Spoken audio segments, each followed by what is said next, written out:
this.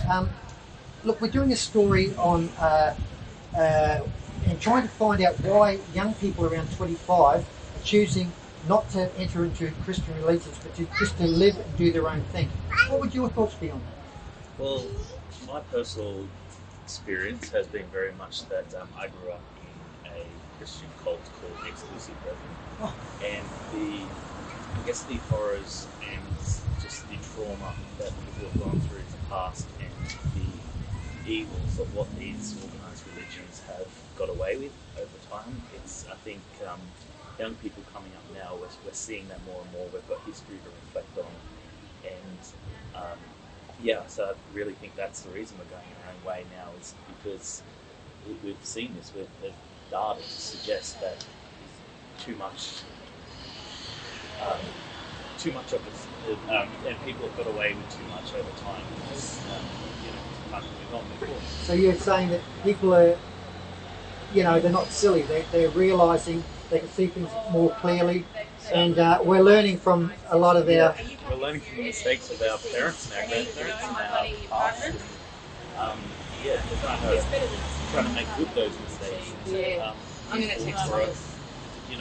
It's not the same it was back in the past when religion was a way for people to get some sort of direction, clarity in life. Yes. We've moved forward. We've got so much more knowledge, so much more, intelligence these days than we were in the past. So it's yes. And tell me, why do you think maybe older people might be doing the same thing? They're not entering into religion; they're just living as well. It's the same question. Yeah. I assume it's the same thing. Is there a thought?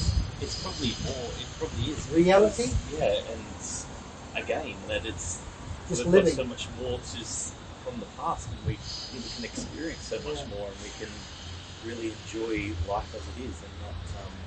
That's right. Yes. Yeah. Fantastic. Thank you very much. We appreciate your time.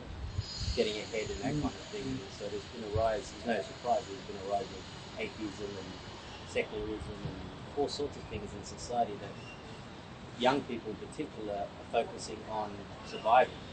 Yes. On bread and butter material things rather than the spiritual realm.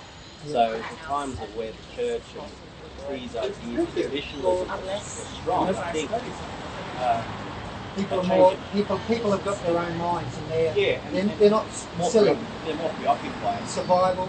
Yeah, and I don't think we have the luxury to have to be thinking of these things. And time as well. Time.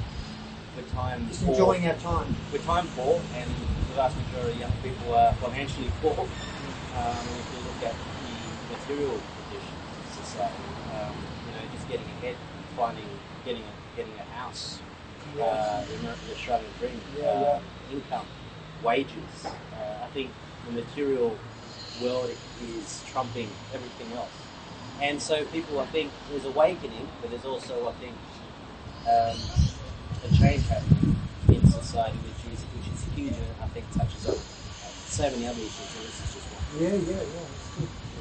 Oh, that's good. And what about older people? You think they're pretty much the same thing? Like the people around 65, either side of that 55, 70, they're doing the same thing. There's like Australian census data it's just dropping. I think that's interesting too, and I think on the other end of the spectrum, look at age. I think that particularly those senior citizens who have probably not have done as well as they hoped are looking at those material questions. Yes. So I big think question. there's bitterness, there's a sense of failure, and of course there's big old spiritual questions. Yes. How I'm going to give them that. I know that from my own parents, for example. Not everyone did well. So, but I think this touches on a class of two. Those who probably are more financially well off will probably stick to certain traditions, like faith, that kind of thing. And that's why I think generally conservatism is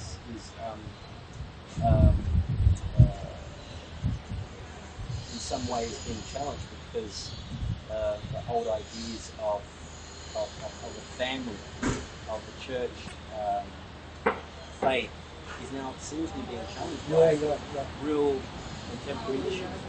like life, Would you actually see? consumerism. Would you actually? Yeah. You know, we're focusing on the environment. We're seeing. Yeah. We're seeing even children Yeah. telling adults Yeah, to, yeah. you know, get a move on.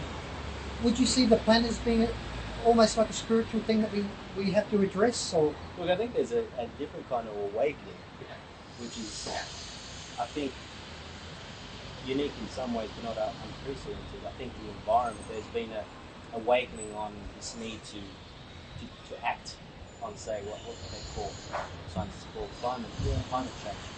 And I think the last federal election was evidence of that. So I think there's new forms of awakening. It goes beyond the traditional spiritual realm. More reality. Realm. It's more about social consciousness rather than institutional consciousness through the dogma, the faith. I think the environment is definitely People power. Yeah. Yes. Yeah. So I think there is a social awakening, and we live in some very interesting times. Full of contradictions, wars, inflation. It's still happening with those wars. Inequality, a real distrust and disaffection with political systems and parties. Is there good? Do you think there's good coming out of all of this? Look, I think if anything good's going to come out of it, we have to smash the old. That's a good one. And this is one of the ways in which it's happening. Yeah. Look at just how people vote now. If they vote at all. And it seems to be the younger people, you know, they don't want to, you know, they just say it as it is. Yeah. And that's a healthy thing to do when you're young. You know, when you've got the time to think about things before you get corrupted.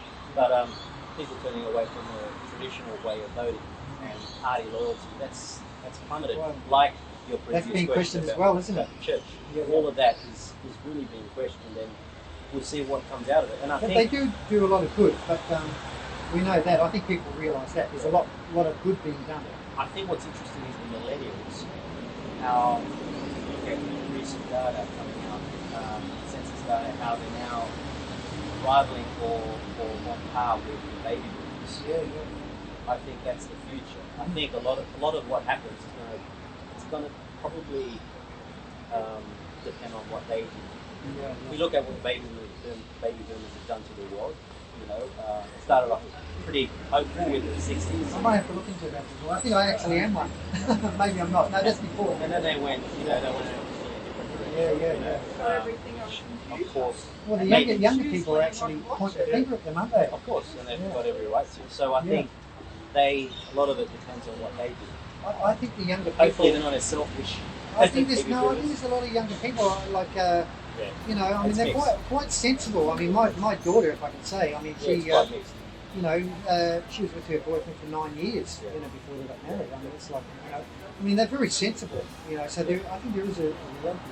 Yeah. Anyway, look, Oliver, you've been fantastic, eh? No worries. And I'll just give you that there. Okay, no worries. Moment.